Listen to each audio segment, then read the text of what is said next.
कुछ नहीं आता यकीन किस पर किया जाए, गला भाई भी दुश्मन से मिलकर काट लेता है, और बुलंदी पे पहुंचने की दुआ किसके लिए मांगूं, जिसे सर पे बिठाता हूं वही सर काट लेता है। क्या कहने। मेरे मोहतरम बुजुर्गों और दोस्तों, हम इस विधानसभा के लिए कोई नए नहीं हैं। जब 2015 में MIM ने यहां से अपनी शुरुआत की थी, हम तब से यहां पर आ रहे हैं। हम 2019 में भी आए, 2020 में भी आए, 2024 में भी आए, 2025 में भी आए। लेकिन मैंने दो चार चीजें जो देखी आप लोगों के बीच में, हम हिंदुस्तान के हर शहर में हम लोग जाते हैं पार्टी के लिए, चाहे वो महाराष्ट्र हो, झारखंड हो, उत्तराखंड हो, बिहार हो, मध्य प्रदेश हो, जहां भी जाना होता है हम लोग पार्टी के लिए प्रचार करते हैं। लेकिन मैंने एक खूबी जो आप लोग के अंदर यहां देखी, वो सबसे बड़ी जो पहचान MIM की बनी, जो पूरे हिंदुस्तान में एक पहचान दी, कि जो इत्तेहाद हैदराबाद के लोगों ने दिखाया उससे कहीं भी कम बिहार के लोगों ने नहीं दिखाया। ये सबसे बड़ी खूबी है। मैं जब जाता हूं लोगों के बीच में, जब मैं अख्तरुल ईमान साहब के बारे में बात करता हूं, तो आप यकीन मानिए कि अख्तर साहब को तो पसंद करने वाले बहुत लोग हैं, हजारों की तादाद में हैं। लेकिन एक सबसे बड़ी बात यह है कि कई लोग हमसे ऐसे मिले कि मैं अख्तर साहब को नहीं जानता हूं, मैं ओवैसी साहब को जानता हूं, मैं उसके नाम पे भी वोट दूंगा। तो यहां पर अल्हम्दुलिल्लाह ये चीज है कि जो पहचान अख्तर साहब ने यहां पे मेहनत करके खड़ा किया, उस पहचान को अगर डबल किसी ने किया तो हमारे नेता ने किया कि एक आपकी लीडरशिप खड़ी करने की कोशिश की। आज हम जब लोगों के बीच में जाते हैं तो मैं ये नहीं कहता हूं कि अख्तरुल ईमान साहब को MLA बना दो।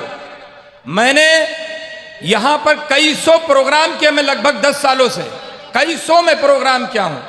मुझे आए हुए 3 से 4 दिन हो गया, मैं कम से कम 15 से 20 प्रोग्राम कर चुका हूं। मैं कभी किसी से नहीं कहता हूं कि अख्तरुल ईमान साहब को MLA बन बनाओ, मैं कभी नहीं कहता, क्योंकि अख्तरुल ईमान साहब को अगर विधायक बनना होता तो वो राजद से भी बन सकते थे, सांसद बनना होता तो कांग्रेस से भी बन सकते थे, कैबिनेट मंत्री बनना होता तो JDU से बन सकते थे।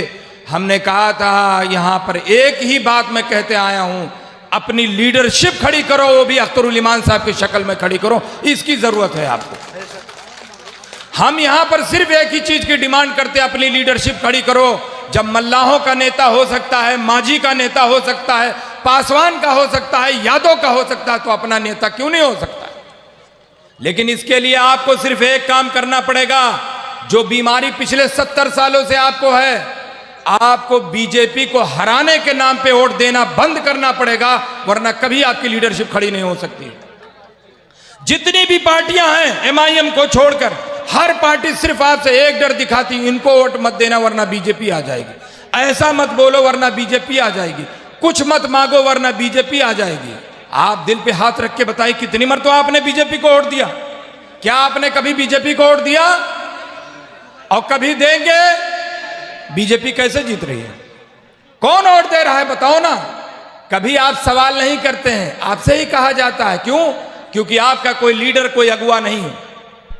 आप गांव में, ग्राम में अपने एक मुखिया चुनना चाहते हो, जमात जब निकलती है तबलीगी जमात, तो उसमें एक अमीर चुनना चाहते हो, मस्जिद में एक इमाम चुनना चाहते हो। लेकिन सियासत में राहुल गांधी जिंदाबाद, मायावती जिंदाबाद, तेजस्वी यादव जिंदाबाद, जब सबका आप जिंदाबाद करोगे तो उनका जिंदाबाद हो जाएगा और तुम्हारा मुर्दाबाद हो गया। तो अगर चाहते हो कि हमारा भी जिंदाबाद हो, बराबरी की बात हो, हिस्से की बात हो, तो अपनी लीडरशिप खड़ी करनी पड़ेगी, इसके सिवा और कोई विकल्प नहीं है आपके पास। अगर हैदराबाद के लोग सिर्फ बीजेपी के हराने के नाम पे वोट देते, अगर केरला के लोग सिर्फ बीजेपी के हराने के नाम पे वोट देते, तो आज उनकी लीडरशिप खड़ी नहीं होती। उन्होंने कहा साइड में हो जाओ बीजेपी को हराने वालों, हम अपना लीडर खड़ा करेंगे और अपने नेता को तैयार करेंगे, वो बीजेपी को हराएगा और हमको जिताएगा। आज हम क्या कर रहे हैं बताइए?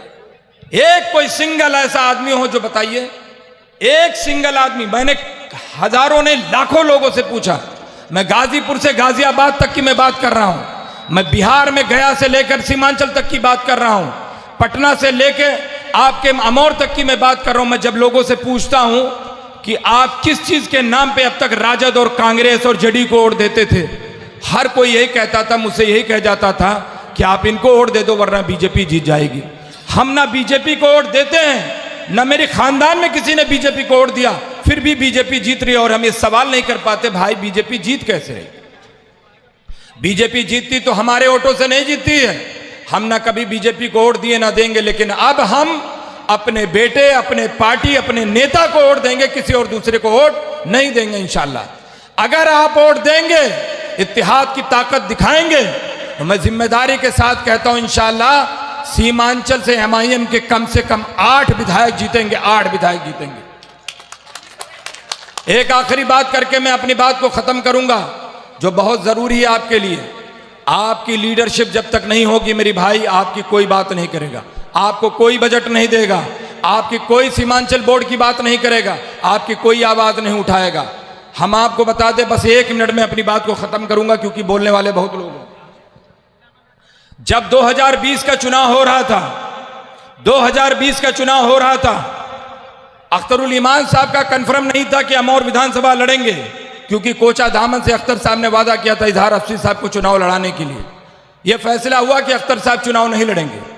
सदर साहब ने फोन करके कहा, अख्तर साहब अगर आप चुनाव नहीं करेंगे तो यहां लोगों को लीड कौन करेगा, आपको चुनाव लड़ना है। लेकिन उसी के 2 दिन बाद एक लड़का बड़ा ईदगाह के पास रहता, शोएब, मुझसे बताया कि सलमान भाई हम लोगों ने तकरीबन सैकड़ों गाड़ियों के साथ अख्तर साहब के घर पे पहुंचे कि नहीं आपको अमौर से लड़ना है, हम लोग आपको जिताएंगे। बहरहाल पार्टी का फैसला हुआ कि अख्तर साहब अमौर से लड़ेंगे। नई विधानसभा थी हमारे लिए। हमारे पास दफ्तरी होटल में, किशनगंज दफ्तरी होटल में मेरे पास आए, मेरी थोड़ी बहुत जान पहचान है मीडिया वालों से। अजीत अंजुम साहब से मेरी बात हुई, जो न्यूज़ 24 में पहले एंकर थे, रिपोर्टर थे। मेरी जब उनसे बात हुई तो उन्होंने मुझसे कहा कि आप 2 विधानसभा सीमांचल में हार रहे हो। हमने कहा कौन सा? बोले जहां एक बैठे हो ये विधानसभा और अमौर विधानसभा हार रहे हो। हमने कहा हम कैसे हार रहे हैं? बोले लड़ाई बहुत टफ है आपके लिए, नई विधानसभा है, लोग समझ नहीं पाए, दुनिया भर की बातें वो हमसे किए। कम से कम 15 मिनट तक बहस हुई। थोड़ा सा हमें भी डर महसूस हुआ कि शायद हम हार ना जाए चुनाव। बहरहाल एमआईएम ने अपनी पूरी ताकत झोंकी। किशनगंज सीट हम तो हार गए कुछ वोटों से, लेकिन अमौर विधानसभा में कितने वोटों से जीते मालूम है आपको? नहीं मालूम किसी को? मैं बता दूं, बलरामपुर विधानसभा यहीं से थोड़ी दूर पर है, महबूब आलम 53,000 वोटों से जीते, जो कि बिहार में सबसे नंबर 1 पे वो जीते थे। दूसरे नंबर पे सबसे ज्यादा वोटने से जीतने वाला आपका भाई, आपका बेटा, बगल में बैठा हुआ अख्तरुल ईमान साहब 52,500 वोटों से चुनाव जीते, जिसको लोग कह रहे थे कि चुनाव हार रहे हैं। और बिहार के तारीख में, अमौर के तारीख में, जब से अमौर विधानसभा जन्म लिया है, अभी तक इतने वोटों से कोई नहीं जीता जितने वोटों से अख्तरुल ईमान साहब ने चुनाव जीत के दिखाया। और मैं इन जिम्मेदारी के साथ कहता हूं, जो ये आवाम हमको दिख रही है, अल्लाह ने चाहा तो इस बार इंशाल्लाह 65,000 वोटों से चुनाव जीत के दिखाएंगे इंशाल्लाह। बहुत बहुत शुक्रिया। अस्सलाम वालेकुम। बहुत बहुत शुक्रिया।